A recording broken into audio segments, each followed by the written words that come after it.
Jenna, thanks. A travel alert tonight. Today is the day. It's the enforcement of Real ID, which is now a requirement to get on a plane here in the U.S. And many travelers are prepared. Western Mass News reporter Matt Price spoke with some of them today. He joins us live at Bradley International Airport in Windsor Locks, Connecticut with more details for us. Matt, it's taken 2 decades to get to this point. That's right, Amanda and Chris. Throughout the day, we have seen travelers make their way through Bradley International Airport, especially at the TSA checkpoint, which is where these Real IDs are checked before you go through the metal detectors. However, this extra layer of security is now enforced when it comes to getting to your flight. For those who need a refresher, a Real ID is required to board a domestic flight and even access specific federal facilities. This means a driver's license itself would not be enough.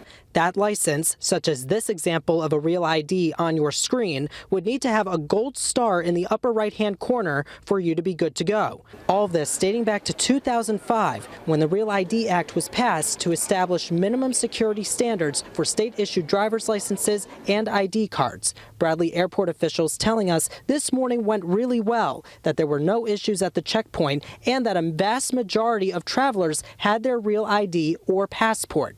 We spoke to one of those travelers who was traveling to the Carolinas. She actually got her driver's license renewed in September and wanted to be prepared for this enforcement ahead of time. I knew that the deadline was coming up, and even though the deadlines previously had slipped, they were sounding really serious that this is going to be the drop deadline, May 7th, so I just brought all my paperwork.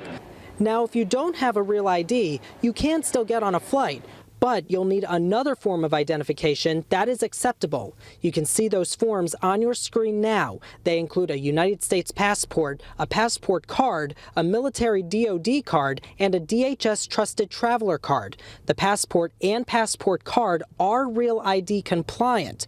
As for those other acceptable forms, you are recommended to show up at the airport at least 3 hours early to go through additional screening. On a positive note, more than 80% of travelers have Real IDs or other acceptable ID cards on them when they approach the TSA security checkpoints. That is according to a spokesperson from TSA New England.